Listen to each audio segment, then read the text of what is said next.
አሜሪካና እስራኤል ከአንድ ወር በፊት በኢራን ላይ የቀሰቀሱት ጦርነት ባልተጠበቀ ሁኔታ ተወሳስቦ እንደቀጠለ ነው። የአሜሪካው ፕሬዝዳንት ዶናልድ ትራምፕ የማህበራዊ ሚዲያ ጽሑፎች ለአጭር ጊዜም ቢሆን ግርግሩን እያባባሱና ዓለም አቀፍ ገበያዎችን እያናወጡ ይገኛሉ። የትራምፕ አስተያየት ብቻ ሳይሆን ታሪክም የዚህን ጦርነት አቅጣጫ እየቀያየረው ይመስላል። ግጭቱ ከተቀሰቀሰ ወዲህ ባለሙያዎች ጉዳዩን ለመረዳትና ወዴት ሊያመራ እንደሚችል ለመተንበይ እየሞከሩ ነው። ከነዚህ መካከል ሶስት ቁልፍ ታሪካዊ ጉዳዮች ጎልተው እየተደመጡ ነው። የመጀመሪያው ስዊዝ ቦይ ነው። ስዊዝ ቦይ በኢራን የሚደገፉት ሁቲዎች በእስራኤል ላይ የሚሳኤል ጥቃት መክፈታቸውን ተከትሎ በግጭቱ ውስጥ አዲስ ግንባር ተከፍቷል። ሁቲዎች በቀይ ባህር በኩል በተለይ ወደ ስዊዝ ቦይ የሚያመሩ መርከቦችን የማጥቃት አቅም ስላላቸው በዓለም ኢኮኖሚ ላይ ተጨማሪ መስተጓጎል እንዳይፈጠር ስጋት ደቅኗል። ቡድኑ 30 በመቶ የሚሆነው ዓለም አቀፍ ኮንቴይነርና 15 በመቶ ገደማ የሚሆነው የንግድ እንቅስቃሴ የሚተላለፍበትን ወሳኝ የውሃ መስመር መዝጋት ባይችል እንኳን አካባቢውን ሊያምስ ይችላል ተብሎ ተፈርቷል። ይህ ደግሞ ኢራን በሆርሙዝ ወሽመጥ የፈጠረችው መስተጓጎል ላይ ሲጨመርበት የዓለም ምጣኔ ሀብት ወደ ውስብስብ ቀውስ ውስጥ በመግባቱ ውጤቱ አስከፊ ሊሆን ይችላል ተብሏል። ተንታኞች የአሁኑን የመካከለኛው ምስራቅ ጦርነትን ለማስረዳት ከ70 ዓመታት በፊት የተከሰተውን የስዊዝ ቀውስን በምሳሌነት ይጠቅሳሉ። የግብጽ ፕሬዝዳንት የነበሩት ገማል አብደል ናስር በአውሮፓውያኑ 1956 የስዊዝ ቦይን ተቆጣጠሩ። ፈረንሳይና ብሪታንያና እስራኤል ይህንን ለመቀልበስ ያደረጉት ሙከራ ግን ሳይሳካ ቀረም። ለትራምፕና ለአጋራቸው የእስራኤል ጠቅላይ ሚኒስትር ቤንያሚን ኔታንያሁ በዚህ ረገድ ታሪክ አሳሳቢ መልእክት ያስተላልፋል። ከሁሉም በላይ ብሪታንያ የዓለም ኃያል ሆና የቆየችበት ጊዜ እንዳበቃ የሚያሳይ ነው። ከመጀመሪያው የዓለም ጦርነት ወዲህ በመካከለኛው ምስራቅ የነበራት የበላይነት መጨረሻ ነበር ሲል የቢቢሲ ዓለም አቀፍ ጉዳዮች አርታይ ጄሬሚ ቦዌን ተናግሯል። ለዓለም አቀፍ ኢኮኖሚ ወሳኝ በሆኑት መስመሮች ላይ ቴህራንና ሁቲዎች እየተተገበሯቸው ያሉት ስልቶች ከናስር አካሄድ ጋር ይመሳሰላሉ። የእንግሊዝና የፈረንሳይ ኃይሎች የስዊዝ ቦይ ሰሜናዊ ጫፍ ዳርቻ ሲደርሱ ናስር በደርዘን የሚቆጠሩ መርከቦችን በማስመጥ ቦዩን ዘግተው ከፋርስ ባህረ ሰላጤ የሚመጣው ነዳጅ እንዳይጓጓዝ አቋርጠው ነበር ሲሉ አሜሪካዊው ታሪክ ጸሐፊ አልፍሬድ ደብሊው ማኮይ ጠቁመዋል። የወቅቱ የአሜሪካ ፕሬዝዳንት ድዋይት አይዘንሃወር ከሶቪየት ጋር በገቡበት የቀዝቃዛው ጦርነት ወቅት የተፈጠረውን ይህን ችግር ለመፍታት ጣልቃ በመግባት ብሪታንያና ፈረንሳይ እንዲወጡ አስገድዷቸው ነበር። በወቅቱ ብሪታንያ በተባበሩት መንግስታት ማዕቀብ ተጥሎባት ነበር። የገንዘብ ዋጋም ሊጋሽብ አፋፍ ላይ ደርሶ ነበር። ዓለም አቀፍ ኃያልነቷ ሊጠፋም እየተቃረበ ነበር ሲሉ ማኮይ ጽፈዋል። ነገር ግን የዚያን ወቅት የስዊዝ ቀውስ ከዛሬው ግጭት ጋር ሙሉ በሙሉ በማመሳሰል ትክክል አይደለም ይላል ቦዌን።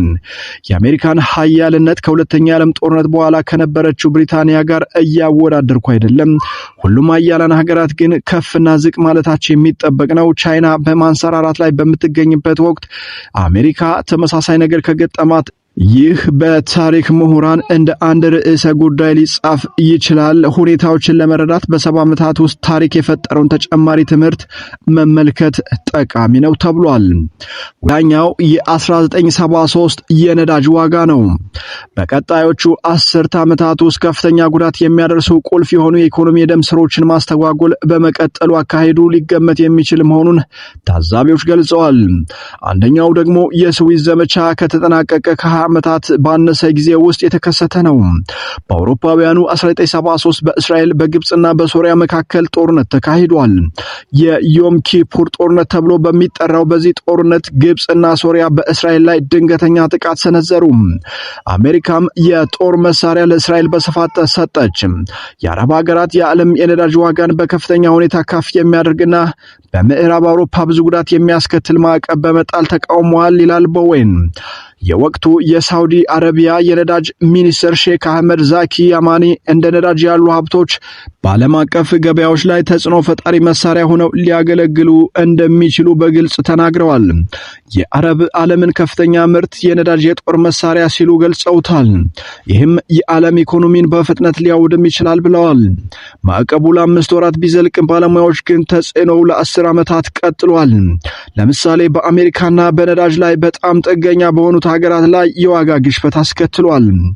ምንም እንኳን ነዳጅ ከ50 ዓመታት በፊት በዓለም አቀፍ ደረጃ የነበረው የበላይነት አሁንም አብሮት የለም።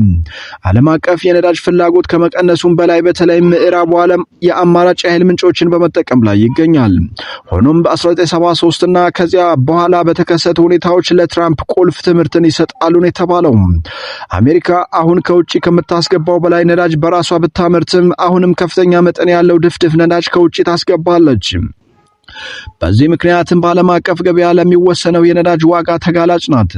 ይህ ደግሞ የአሜሪካውያንን ሸማቾች ኑሮ ይጎዳል ነው የተባለው።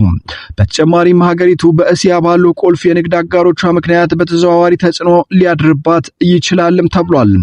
አሁን እየሆነ ያለው ነገር ሳዑዲና ኤሚሬትስን የመሳሰሉት ሀገራት ነዳጃቸውን በአውሮፓ ላሉ ደንበኞቻቸው እንደማይሸጡ መግለጻቸው አይደለም።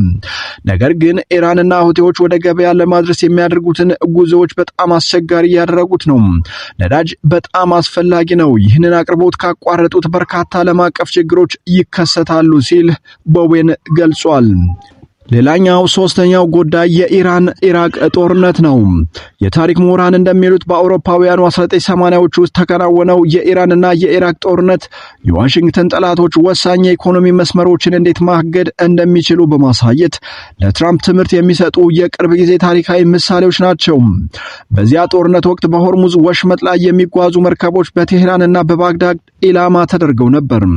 ይህ ዓለም አቀፍ ኃይሎችን ወደ ጦርነቱ ለመሳብ የታለመ እንደሆነ ተንታኞች ይገልጻሉ። በ1980ዎቹ አጋማሽ ላይ ጥቃቶቹ በጣም ከባድ ስለነበሩ ኩዌት መርከቦቿን ለመጠበቅ ዓለም አቀፍ እርዳታ ጠይቃለች። በቀዝቃዛው ጦርነት ባላንጣዋ ሩሲያ ላለመቀደም በሚል ዋሽንግተን ተስማምታለች። ዘመቻ እርነስት ዊል ተብሎ በተሰየመው ስምምነት መርከቦችን በአጃቢ የማንቀሳቀስ ስራ የተጀመረው በአውሮፓውያኑ ሐምሌ 1987 ነበር።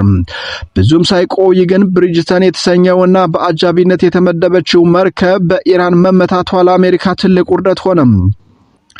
ባለሙያዎች እንደሚሉት ይህ ክስተት ዋሽንግተን ባህር ላይ የተጠመዱ ፈንጂዎችን የማስወገድ ችሎታዋ ላይ ጥያቄ አስነስቷል። ትራምፕ ከኢራን ጋር በሚደረገው በአሁኑ ጦርነት ሌሎች ሀገራት የባህር ኃይል አጃቢዎችን በማቅረብ የሆርሙዝ ወሽመጥ ክፍት እንዲሆን ድጋፍ እንዲሰጡ ጥሪ ማቅረባቸው መልእክቱን ግልጽ ያደርገዋል። በአሁኑ ወቅት የዋሽንግተን ፈተና የበለጠ ከባድ ነው ይላሉ ተንታኞች። የጦር መሳሪያዎች መሻሻል፣ ለምሳሌ የድሮኖችን መስፋፋትና ኢራን ከኢራቅ ጋር የረጅም ጊዜ ጦርነት ውስጥ አለመሆኗን ይጠቅሳሉ። በአሁኑ ጦርነት ውስጥ ለተሳተፉ ዋና ዋና ተዋናዮች በሙሉ ታሪክ ብዙ ትምህርት ይሰጣል። ይህንንም የሚገነዘቡበት መንገድ በዓለም አቀፍ ደረጃ በሚካሄደው ለውጥና የጦርነት ጊዜ ላይ ተጽዕኖ ሊያሳድር ይችላል።